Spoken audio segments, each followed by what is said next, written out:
An entire world is ready for you to start your career teaching the path to wellness. Mastering the science of mindfulness. And the art of coaching. To help clients achieve mental, emotional, and physical betterment of life. Through movement, nutrition, recovery, and regeneration. Because impacting one person impacts a family. Impacting a family impacts a community. And impacting a community impacts the world. Become an NASM Certified Wellness Coach.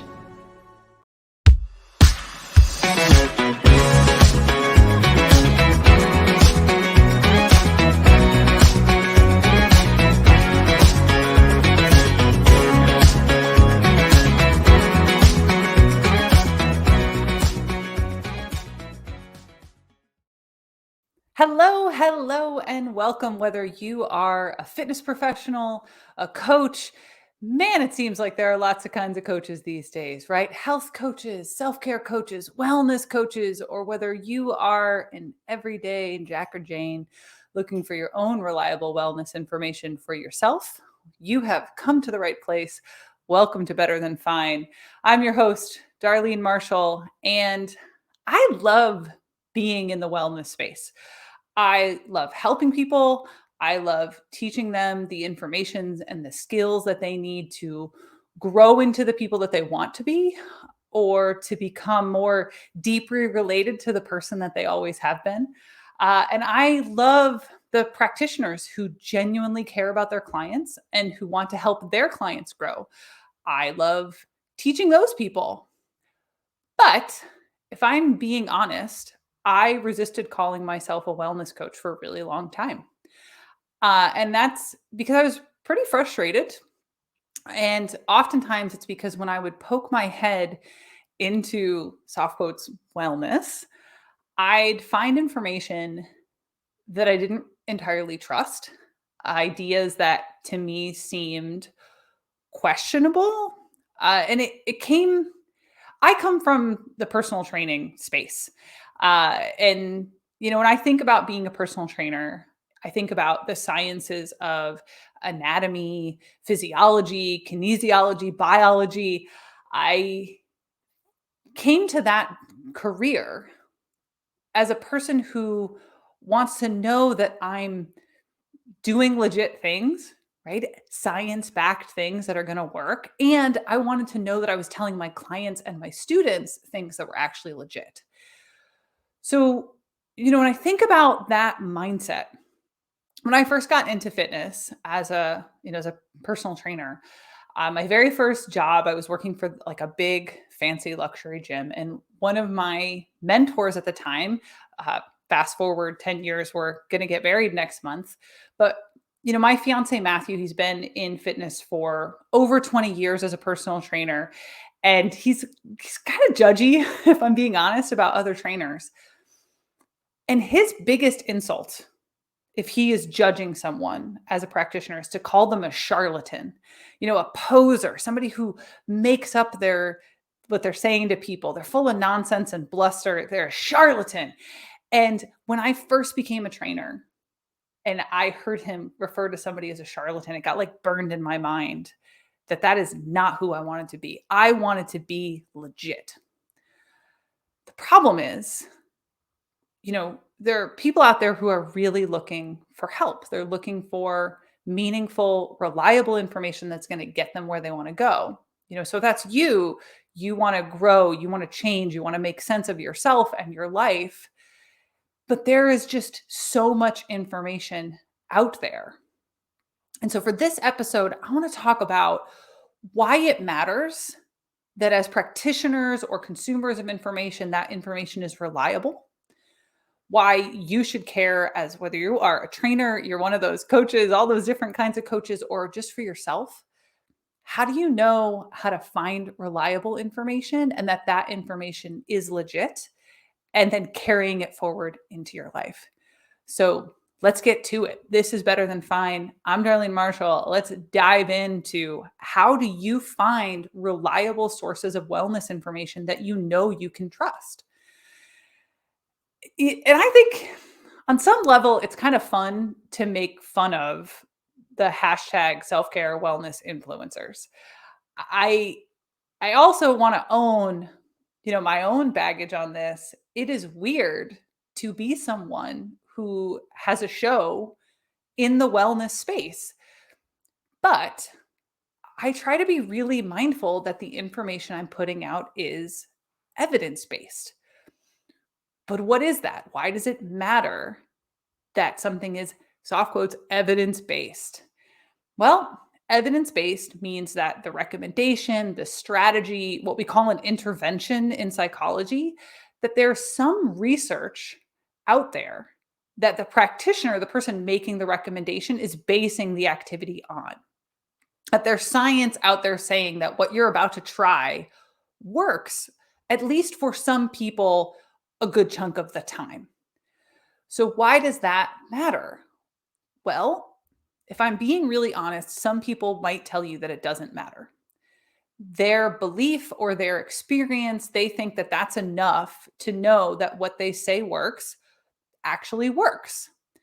So when recommendations are based on an individual or a small group's experience, we'd call that anecdotal evidence. There's no formal research that's been done that says that this result was caused by what they say caused it and that it works for more than just like that person. So this was like, we've all got that friend who tried the latest fad diet and they look great and something changed in their life. And they're like, you've got to do this fad diet. Like, this is the best thing ever. But we don't have any way to know, like, did they just get a dog? So they started walking all the time. Did they get a new job and it's less stressful? Like, there's so many different things that could change in their lives that could give them the result that they got that wasn't what they said it was. It wasn't this fad diet. So that's the big problem with anecdotal evidence. One, it might not work beyond just the one person or the small group. Two, it might not be the inputs equal the outcome that they say, right? Like there might be some other factor involved that produced the outcome because it wasn't controlled experiment. Or three, they might have some resource or privilege or circumstance that other people don't have that gave them that outcome. And so without the structure of real research, we don't know. So I might see a Kardashian post something to social media that recommends a particular product, but my pictures don't look like theirs because I don't have $1 million. I don't have a plastic surgeon. I don't have an expert photo editor. I don't have these other things that give me the outcome that they got. And the other big reason that it matters is if I'm going to sell something like a coaching session, is it really ethical for me to say, this works, if it only really works for me or for 1 out of 10 of my clients, or I just made it up yesterday and I don't even know if it works, but I'm going to still sell it anyway. So it matters that what we put out there in terms of wellness content is evidence-based because it's more likely to work. And I was terrified of getting this wrong at the beginning of my career. I glued myself to my scope of practice, my certification, my education, because I didn't want to be self-helpy. I wanted to meaningfully help people and know that what I was recommending was going to help them get what they wanted in their lives. Now, over time, I gained awareness of information. I grew, I got new certifications and more education, and so did my scope. It grew with me as I became more qualified to give information. And I also became aware that some of what I thought was self-helpy or woo-woo or kind of nonsense was actually evidence-based. So another benefit of having a body of research, a body of evidence, is people who are skeptical can be brought around to accept tools that do actually work. And the perfect example of this in my life is I used to be the biggest naysayer out there about gratitude practice. I was a huge skeptic. It seemed like every self-help guru out there was pushing it. I thought, this is nonsense. How is writing about what I'm thankful for going to help me? And then I read the research of Robert Emmons and David McCullough. I read the positive emotion research of Barbara Fredrickson, and this body of evidence changed my mind. It got past my skepticism. But the big challenge in all this is knowing who you can trust, where they get their information from. And it's become an even bigger challenge in the last few years because before it might have been suggestions about workouts or meditations or essential oils. And now people are out there debating things like germ theory, which feels absolutely nuts to me. So without getting sucked into that debate, which is a huge quagmire, this is better than fine. I'm Darlene Marshall. We're talking about how to let's try that again, how to find reliable sources of wellness information. And so let's talk about how this idea of evidence-based practice actually works. So to start, let's own that personal training, coaching, whether we're talking about wellness coaching, health coaching, any kind of coaching, those labels aren't regulated by any government body. So it's not like I legally can't go out there and call myself a doctor if I'm not a doctor. But really anybody can go out into the world, go out on the internet and call themselves a trainer or a coach. Now, some of those people are going to recognize that in order to not hurt people, to know how to meaningfully help people, and to want to know that they know what they're talking about, they're going to go off to do some kind of course to get certified. So a certified personal trainer, a certified wellness coach, it means that they've invested in their education. Okay. Some of you probably are certified in whatever your discipline is. Now, some certifications are going to have oversight. Others are just going to be courses that somebody made up. And that's actually becoming more and more common these days, right? One big thing that you're going to want to consider if you're looking for good information is whether or not the people who are giving that information are qualified. So that low end is, are they certified, right? Are they giving fitness information and they're a certified personal trainer? Okay. The next step up from that would be some kind of specialized certification. So are they a life coach or are they a wellness coach or health coach, right? Like, is it specified to the domain? Or this could be a personal trainer who's got some kind of corrective exercise specialization. So another step up from that would be someone who's got like a bachelor's degree in exercise science or in psychology, right? Do they have some other more specific education? And then we get up into master's, which in some disciplines is a terminal degree, like it's the highest degree you can go. Maybe they have a PhD, or maybe even they are published because they did the original research. Now that person's definitely an expert. But I also want to own that sometimes the researchers aren't really the best at the application piece. And I've noticed this in my field in positive psychology, where a lot of the people who've done the research on like the positive relationship between exercise or sports that you like and the joy that like carries off in the positive emotion in your life, they're not necessarily going to go out there and like teach you how to build that into your life. They're experts at the research, not necessarily in how to use it. Or maybe there's even people who are specialists, I call it in the overlap. So a great example of this is someone like Kelly McGonigal, who is a psychologist.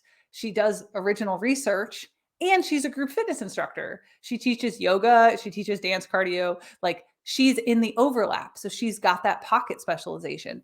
Or I'm going to toot my own horn here. I have a master's in positive psychology. I'm also a coach and a trainer. Like I'm in the overlap. So there's lots of different examples of people who are good at research and application. And they're, to me, you're like gold stars of where you know you can get reliable information. You might also consider where you can find the blogs or the other tools and resource pools of places like Harvard Medical School, Stanford Medical School, the Penn Positive Psychology Center. Many of these educational institutions now have free outlets of information. And some of those are, say, like courses on Coursera, where they're free courses on happiness, positive psychology, nutrition. There are great podcasts coming out of the, some of the Harvard labs. So many of these, kind of scholar practitioners, people who do the research but also do the application, are finding new avenues to share their work. And they're perfect examples of where you can find reliable wellness information. And that's what we're here talking about today on Better Than Fine. So one thing that you're going to want to consider, whether we're talking about certification, someone's signature course, or even things that get posted to Instagram or out on a blog, you want to ask yourself, are these statements being made? Are the claims linked to anything? Are they cited? Do they give information about where these ideas that they're sharing come from? So a good example, I might do an episode on optimism and say, people who are more optimistic are happier, and then teach you about optimism. Maybe I even suggest some things that you could do to build your own sense of optimism and hope in your life. But I think I'm going to be much more credible if I tell you that these theories are based on Martin Seligman's work on optimistic explanatory style, and that if you want more information, you could read the book Learned Optimism. Because otherwise it might seem like I'm passing off his ideas as my own, or not citing any research. I could be full of nonsense. I could just be making stuff up and you wouldn't necessarily even know. So I can take another popular example here. I've seen many people on the internet, online, and blogs and social media claiming that something like the ketogenic diet will cure something like PCOS, so polycystic ovarian syndrome. PCOS, if you don't know, is hormonal dysfunction in women that can cause things like weight gain, infertility. It's a serious medical condition. But if you look at the current evidence on the ketogenic diet, it can improve the blood and urine tests of a woman with PCOS over the course of 3 to 6 months. But they need to do more research, and there are very few, if any, longer term studies.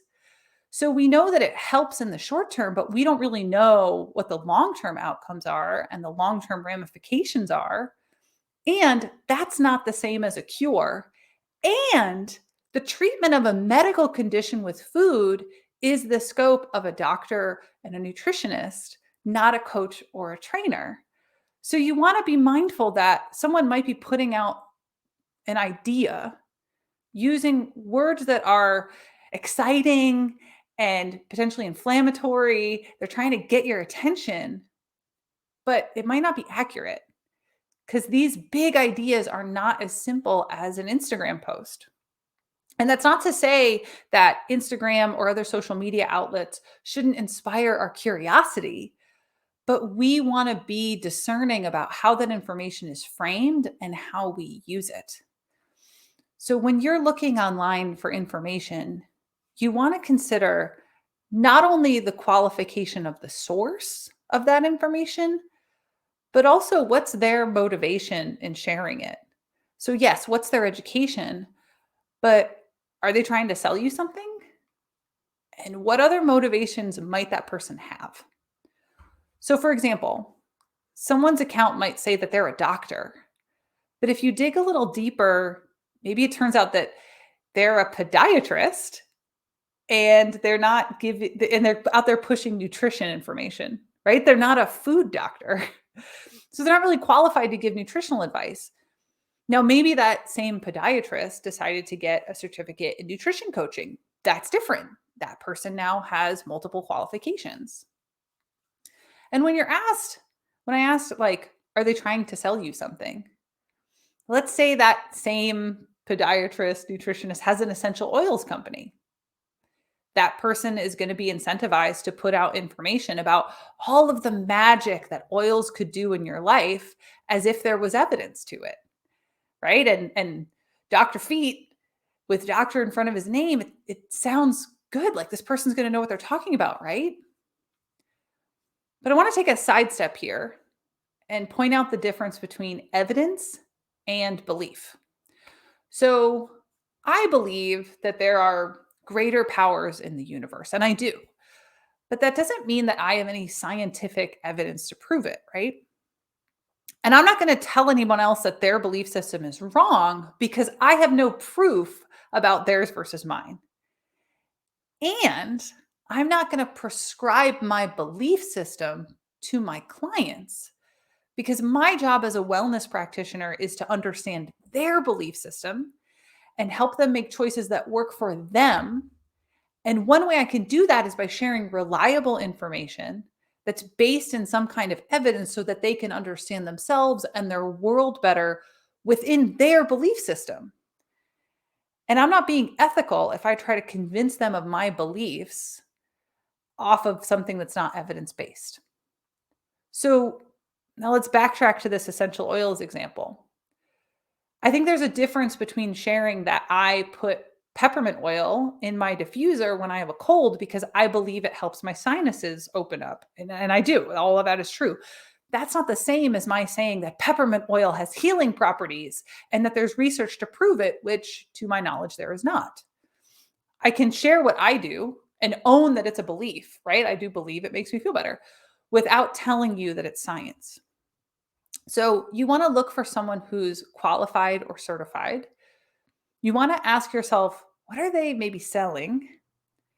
And you want to consider what else they might be motivated to convince you of, like of what their ideas are. So maybe I'm not trying to sell you something directly. Maybe, I know of a few wellness influencers who put out a lot of content that everybody should take certain supplements. And if you peek behind the curtain, it turns out that they own a supplement company. So maybe they're not selling it directly, but indirectly it benefits them. The more people that buy supplements, the more people that follow them closely, the more people who are going to buy the supplements they buy. Oh, it turns out they actually own that supplement company. So let's backtrack and recap. When you're considering where to get your information, go with the websites, the people, the shows that cite their sources, or at least mention whose work their work is based on. Get information from individuals, from influencers who are certified. They're educated in the topic they're sharing on, right? So you're not going to get information on hormone health from a podiatrist because they might not know what they're talking about. And I believe that the person who bothers to get certified, they're demonstrating a level of commitment and professionalism, that it's not a whim, that they're willing to invest in their skill set. And that also means they're going to be willing to invest in their clients. And then ask yourself what their motives could be. What are they trying to convince you of or sell you of? And here on the Better Than Fine podcast, I'm your host, Darlene Marshall. We're talking about how to find reliable sources of wellness information. And I'm going to be honest. I have a wellness show with NASM where I mention certification and its value. Clearly, that's a motivation of mine. And it's no big secret that at the beginning of the show, we show an ad for certification, right? That's our bias. I also really want to work in an industry that is respected and valued because I want to feel good about what I do and who I work with. So that's another motivation of mine. And I'm not going to try to hide that I want to sell you on these ideas, because if you believe, I'm not going to try to hide that I want to sell you on these ideas, because if you believe what I believe, we're all going to have more respect and we're going to be more valid in the space. And that's important to me, right? Because I told you at the beginning, I don't want to be a charlatan and I don't want you to be one either.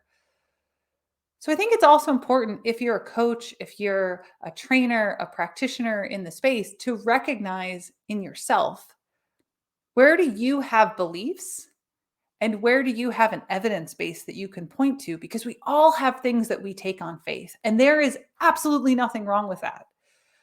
But if we're going to be an ethical practice, or if we want to be informed consumers of information, we want to consider where that faith line is, and then we own it. Because it makes it harder for us to be exploited. We can be more direct and honest with our clients and the people that we serve. It's more likely that you're going to get results that you seek and value out of what you try. And as a practitioner, I think it makes us more trustworthy. And the last big thing that I want to say on this, research on what makes people tick and how we live a good life, it's all ongoing. And I think there's people out there who talk about that like it's a problem, but I actually think it's really exciting. I like living in a world where there's more to learn, there's fresh ideas, there's new things that I can contribute to the conversation. But it also means that sometimes we don't actually know what we think we know, right? There's still big questions out there about how we tick and what's actually going to help. And sometimes we learn new things as we go. And we do the best that we can with what we've got. And then when we find out something new, we get to admit that we learned something and what we thought before was incorrect. Sometimes people take that to mean that the process of research is wrong or bad, or that practitioners don't actually know what they claim to be talking about. But I know I want to keep learning and growing. And that means being willing to shed some of my old ideas when I learn something new. And in the meantime, I'm just going to keep doing the best that I can with the resources and the information that I have right now. And if we're all willing to embrace that idea, it opens us up to so much more that we can learn and grow together, and the grace of admitting when we're wrong. So there's a lot here. There's a lot that could be chopped up when we have this question of what wellness information is actually reliable, especially when the evidence base about what actually works is still growing. So what questions do you have on this? How do you know when you've found a source that you can trust? Who do you rely on for wellness information?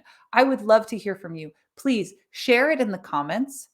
Like this episode if it's been valuable to you. Subscribe to the NASM channels. And please follow me on Instagram. I'm Darlene.coach. Shoot me a DM with your questions, your thoughts, your ideas for shows. The more feedback I get from you, the better our shows can become. And I would love to hear from you. Thank you so much for listening, for watching. This is Better Than Fine on the NASM Podcast Network.